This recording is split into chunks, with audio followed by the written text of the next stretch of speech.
There's a kind of presence that can fill a room without a single word being spoken. You felt it before, the way someone can simply walk in, and without touching you, they rearrange the air around you. It's not about looks. It's not about status. It's something else. Something far quieter and far more dangerous. The truth is, people feel you before they hear you. Long before you open your mouth, your energy has already told your story. Your posture whispers your secrets. Your eyes reveal the battles you fought. The way you stand, the way you breathe, the way you are, all of it tells the world whether you are safe to approach or a soul they should keep their distance from. Maybe you've noticed it in reverse. That person you couldn't stop watching, even though they didn't say a word. You didn't know why, you just knew. Something about them pulled you in. Something deep inside you responded before your mind could even explain it. That's not an accident. That's the unspoken language of the human heart. The problem is, most of us don't even realize the story we're broadcasting. We walk into a room carrying our wounds like invisible suitcases. We think we're hiding them. But people feel the weight. They sense the tension in our shoulders, the way our smiles don't quite reach our eyes. They can smell desperation, even if we call it kindness. They can sense insecurity, even if we bury it under charm. And in the same way, they can feel calm, strength, quiet self-respect. What Carl Jung understood, and what most people never stop to consider, is that what draws others in has less to do with what you say and more to do with what you radiate. Your unspoken truth, your inner world turned inside out. So if you've been wondering why some people seem magnetic without trying, and why others repel without meaning to, this is where you begin. Not with tricks, not with scripts, but with the raw work of shifting what people feel when they meet you. Stay with me, because by the end of this, you're going to understand how to stand in silence and still be unforgettable. You'll know how to walk into any space and have people lean toward you without even knowing why. And no, this isn't about becoming someone else. This is about uncovering what's already inside you and letting it breathe. If you're ready, hit that subscribe button and stay close, because what you're about to hear might just change the way people see you forever. The first thing you need to know is this: silence is never empty. When you stand before someone without speaking, they read you like a book they've read before but forgotten the ending to. They scan for clues, not consciously, but instinctively. Their body catches things their mind can't name. The way your chest rises, the steadiness of your gaze, the way your hands rest or fidget, all of it sends signals. You can't hide the truth of your nervous system. And here's where most people get it wrong. They think emotional magnetism is about performance. Smiling at the right time, holding eye contact for the perfect number of seconds, nodding just enough to seem engaged. But the truth is, when these things are manufactured, they land wrong. They don't pull people in, they push them away. Because your energy and your behavior have to tell the same story. If your mouth is smiling but your body is tense, people feel the mismatch. If your eyes are warm but your words drip with bitterness, they feel the split. Humans are wired to notice when something's off. And once they do, trust begins to erode before it's even had a chance to form. Emotional magnetism starts in places most of us never look, not in the mirror, but in the quiet space inside your own chest. It begins with how you treat yourself when no one is watching. Do you speak to yourself with cruelty or compassion? Do you shrink inside your own skin when you make a mistake? Do you secretly believe you're not enough? Because here's the truth. People don't just respond to you. They respond to the way you treat you. If you carry yourself like you're disposable, they'll believe it.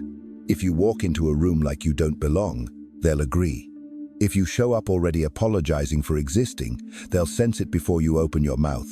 And the reverse is just as true. When you've made peace with your own flaws, people feel it. When you've stopped needing to be chosen, you become magnetic. When you can stand in your own stillness without rushing to fill the silence, you become someone they can't quite look away from. Jung once said that until you make the unconscious conscious, it will direct your life, and you will call it fate. This is the part people skip. They try to change the outside without shifting the inside. They rehearse the right words, but the wound beneath the words still bleeds.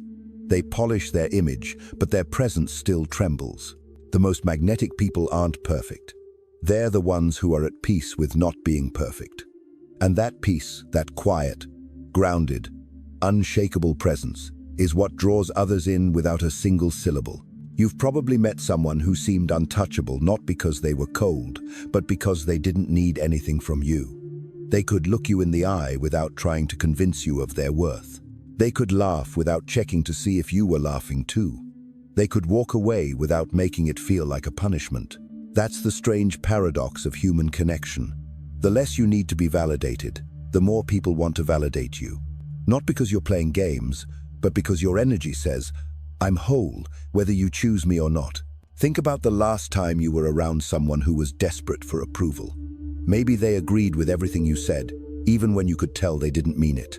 Maybe they laughed a little too loud at your jokes, leaned in a little too close, tried a little too hard to make sure you liked them. You probably felt it, that invisible pull of need. And whether you wanted to or not, some part of you backed away. Need is heavy. It makes people feel like they have to carry you. It turns every interaction into a transaction. I'll give you my time, my attention, my love, if you give me what I'm missing. Magnetism works differently. It's not about pulling people toward you with force. It's about becoming the kind of person whose presence feels like light. People don't want to escape light. They want to move closer to it. But here's the thing no one tells you. Light doesn't beg to be seen. It doesn't chase the shadows away out of insecurity. It simply shines, and in doing so, it changes the space it's in. When you carry yourself like your worth is already decided not by them, not by the room, not by the person you're trying to impress, people sense it. They may not know what it is at first. They may even misread it as mystery. But what they're actually feeling is safety. Because deep down, everyone's looking for a place where they can breathe. And when you've stopped performing, when you've stopped trying to be more, you become that place. You're not magnetic because you've mastered some invisible trick. You're magnetic because you've stopped leaking your need all over the floor. It's not a pose. It's not a strategy. It's a state of being. And the moment you stop chasing, you notice something you've never noticed before. People start coming to you. There's a reason people can't explain why they're drawn to someone. They'll say it's confidence, but that word is too small. Confidence can be faked. What they're actually sensing is congruence, the rare alignment between who you are inside and who you show to the world. Most people don't live there. Most of us have learned to split ourselves into versions. There's the self we show in public, the self we reserve for friends, the self we hide from lovers, and the self we barely admit to in the dark. When you're fragmented like that, people feel it. They may not name it, but they register it as something's not right. It's like hearing a song that's slightly out of tune. You can't pinpoint the problem, but it makes you restless. And here's the uncomfortable truth. The gap between who you really are and who you pretend to be is the exact space where people lose interest. That's where trust dissolves. That's where magnetism turns into static. I once knew someone who could silence an entire room without saying a word. Not because they were loud or beautiful or important, but because they were whole. They didn't hide their shadows. They didn't try to polish the parts of themselves that didn't fit the image. They carried both their grace and their grit in plain view. And somehow, that made them untouchable. See, when you stop hiding from yourself, you stop making other people feel like they have to guess who you are. And when they don't have to guess, they can relax. They can trust you. And trust, real trust, is magnetic in a way charm will never be. But this is where it gets tricky. You can't pretend to be authentic. The moment you do, the current dies. People may nod and smile, but deep down, they've already stepped away. So, how do you actually reach that place where silence works for you instead of against you? You start by telling the truth not to everyone else, but to yourself. The kind of truth that makes your stomach tighten. The kind that makes you want to look away. Because once you've stood in front of your own reflection without flinching, no one else's gaze can shake you. And that's the shift. That's when you walk into a room and your presence says, I'm not here to impress you. I'm here to be. There's a part of you that wants to believe you're hard to read, that you've hidden the soft, aching places well enough that no one can see them. But here's the secret. They can. People may not know your story, but they can feel the shape of it. They can sense if you've been abandoned before. They can sense if you've learned to overgive just to be kept. They can sense if you're terrified of being misunderstood. It's all there in the way you move, in the way you look at them, in the tiny pauses between your words. And sometimes, those wounds turn into habits that push people away without you realizing it. The way you scan their face for approval every time you speak. The way you rush to fill every silence because you're afraid of losing their interest. The way you make yourself small so you won't be rejected for being too much. You don't mean to do it. It's just that somewhere in your past, you learned that love had conditions. That to be wanted, you had to be less messy, more agreeable, easier to hold. And now, even as an adult, you carry those rules into every room you walk into. But here's the problem. Magnetism is the opposite of self-erasure. People can't be drawn to you if you're constantly erasing yourself to fit into their expectations. You think you're making yourself easier to love, but what you're actually doing is making yourself harder to feel. Jung once said that the privilege of a lifetime is to become who you truly are. That's not just poetic, it's practical. Because when you strip away the masks you've learned to wear, you stop sending mixed signals. You stop leaking the quiet message. I'll be whatever you need me to be, just don't leave. And when that stops, people feel something different from you. They feel steadiness. They feel clarity. They feel the absence of fear. And that absence is rare, so rare that when someone finds it, they want to stay near it. Think about it. Who in your life makes you feel like you can exhale? Not because they're entertaining, not because they're endlessly fascinating, but because their presence doesn't demand that you contort yourself. That's what you become when you stop carrying those old rules into the present. You don't have to heal every wound to be magnetic. You just have to stop letting those wounds be the thing that greets people first.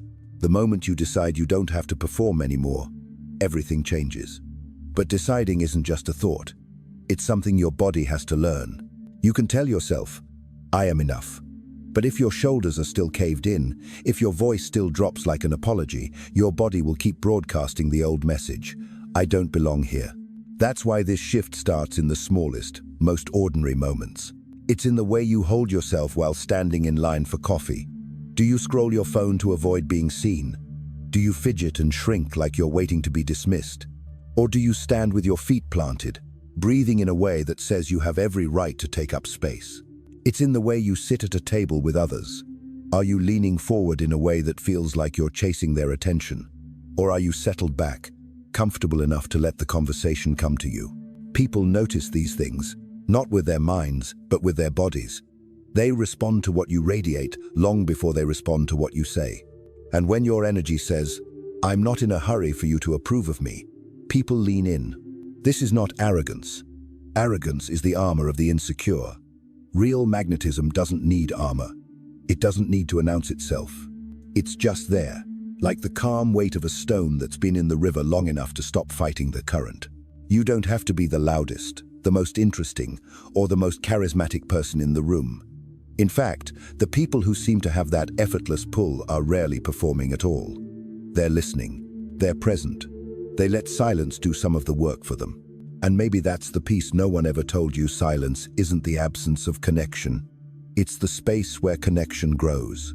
When you're not rushing to fill every pause, you give people room to feel you. You give them time to wonder about you. You let their curiosity build instead of smothering it with constant noise. And when someone wonders about you, they're already halfway drawn in. The strongest pull you can create isn't fascination, it's safety. Fascination fades if people don't feel steady around you.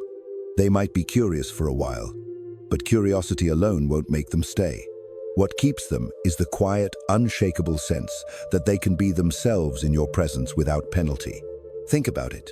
The people you're most drawn to probably make you feel both seen and unjudged.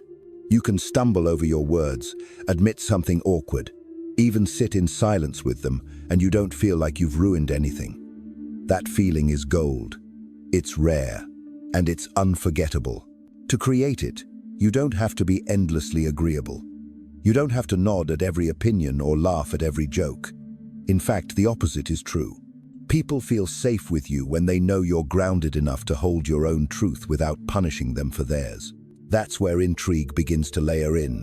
Not because you're hiding who you are, but because you're not scrambling to be fully known in the first 5 minutes.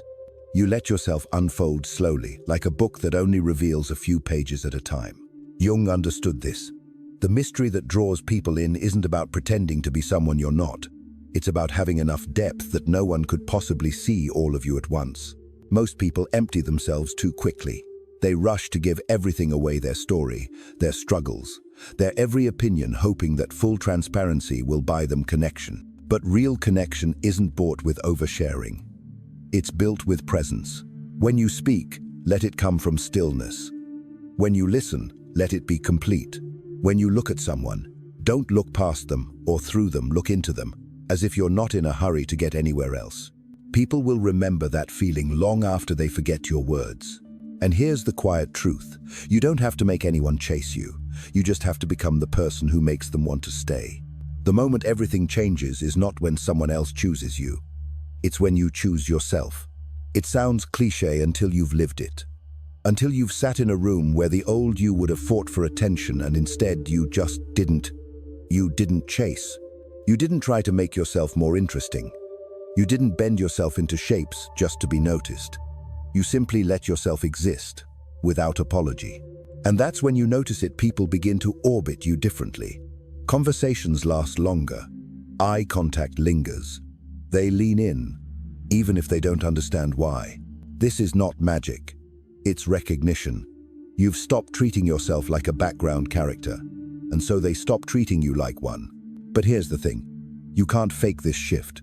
You can't just say, "I choose myself," while your actions still scream, "Please pick me."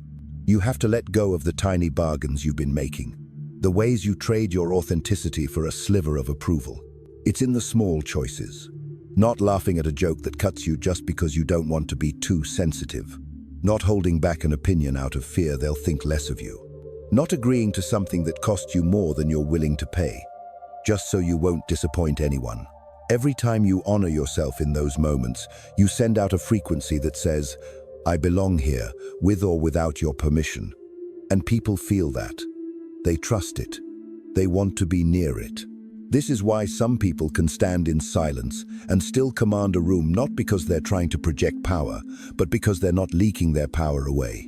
You've met people like this before. You couldn't quite explain it, but they had a gravity to them. They didn't need to be the center of attention, yet attention found them. That's what happens when your inner world finally lines up with the way you carry yourself. And here's the best part. You don't have to wait until you're fully healed to be that person. You just have to stop making your wounds the center of your identity. You don't have to wait for some future version of yourself to start living this way. You can begin right here, in the life you already have. Tomorrow morning, when you walk into that meeting, that classroom, that coffee shop, pause before you cross the threshold. Take a breath that reaches all the way into your spine. Remind yourself, "I am not here to audition, I am here to exist," and then walk in as if you have nothing to prove. Notice what happens. You might see people look up a second longer. You might feel conversations flow differently. Or maybe nothing dramatic happens at all, but inside, there's a shift. You're no longer entering the room to be measured. You're entering it to take your place. This isn't about pretending you don't care. It's about actually caring less about the wrong things. You can still want connection, love, recognition, but you stop needing them as proof that you're worthy of breathing the same air. The more you practice this, the more your body will remember what it feels like to belong without earning it. That's when people start to feel drawn to you, even if they can't explain why. They're not responding to your clothes, your hairstyle, your clever words. They're responding to the quiet confidence that says, "I'm already home inside myself." And here's the secret most people miss. You don't have to make anyone see your value. The right people will notice without effort. The wrong people will overlook you no matter how hard you try. So why waste yourself trying to convince anyone? When you stop performing, you get your energy back. And with that energy, you become fully present, and presence is magnetic. You start noticing details you used to miss. The way someone's eyes change when they talk about what they love. The sound of laughter from the next table, the warmth of sunlight through a window. You stop living in the imaginary theater where you're always being watched and judged. And you start living here, now. And here's the paradox: when you stop thinking about how you're coming across, that's when people start to notice you the most. The outside always mirrors the inside. When you carry yourself like someone worth knowing, the world treats you that way. Not because every person suddenly sees your light, some never will, but because you start moving toward the ones who do and away from the ones who can't. And here's the part that will surprise you. When you stop chasing, some of the people who once overlooked you will start looking twice. They'll wonder what changed. They'll feel that something about you is different, even if they can't put it into words. But by then, you won't be living for their gaze anymore. That's the freedom they'll sense, and that's the part they'll be drawn to most. Jung believed that the things we hide from ourselves end up running our lives. That's why this work matters. If you're still acting from the wound, still trying to fill the emptiness left by someone who couldn't love you right, every gesture you make will carry that hunger. People feel it. And the ones who sense an opening to use you will take it. But when you face the wound, when you stop asking strangers to heal what only you can touch, something changes. You walk differently. You speak differently. Even your silences feel different. And here's the beauty. You don't have to announce your transformation. You don't have to tell anyone, I've grown. The ones who are meant to stay will simply feel it. They'll find themselves relaxing around you, leaning in without knowing why, trusting you without the usual resistance. It's not because you've learned some secret technique. It's because you've stopped living like your worth is negotiable. And that is the essence of being emotionally magnetic without saying a word. One day, you'll catch yourself in a moment you didn't think was possible. You'll be surrounded by people, conversation flowing all around you, and you won't be measuring your worth by how much attention you're getting. You won't be scanning the room for signs that you're accepted. You'll just be there, present, whole, and then it will hit you. You've become the person you used to notice from across the room, the one who didn't need to fight for space, the one who carried themselves with the kind of calm that made people lean closer. This isn't a mask you've built. It's not a trick you've memorized. It's the quiet weight of knowing yourself. And that kind of knowing can't be faked. Not for long. It seeps into the way you move, the way you hold a cup, the way you meet someone's eyes without flinching. You'll start to notice that people remember you for reasons you can't quite measure. They remember the way you made them feel unhurried. They remember how your silence felt steady instead of awkward. They remember the way you didn't rush to fill the space with noise, and in that pause, they felt something rare. The freedom to simply exist. That's the real magnetism. It's not in the perfect outfit, the perfect words, or the perfect posture. It's in the way you give people the gift of feeling safe without losing yourself in the process. And here's what no one tells you: once you live this way, you can't go back. You can't go back to chasing approval, because it will feel like wearing clothes that no longer fit. You can't go back to shrinking yourself, because you'll know the cost. You'll realize that your presence isn't just something you give to others. It's something you keep for yourself. And keeping it, protecting it, is how you continue to walk into rooms without saying a word, and still have people turn toward you. So here's where we leave this. You don't need to perform. You don't need to perfect. You don't need to twist yourself into shapes just to be chosen. The people who are meant for you will feel you, the real you, without you having to prove anything. Every room you walk into is a mirror. It reflects back the way you've been carrying yourself. If you walk in hiding, the world will pass you by. If you walk in chasing, the world will keep running.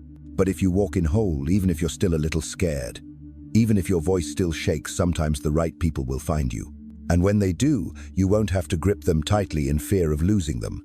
You'll know that the kind of connection worth keeping is the kind that can breathe. That's the beauty of being emotionally magnetic without saying a word. It's not about having power over others. It's about having peace within yourself, so much peace that people feel safer, stronger, and a little more alive just by standing near you.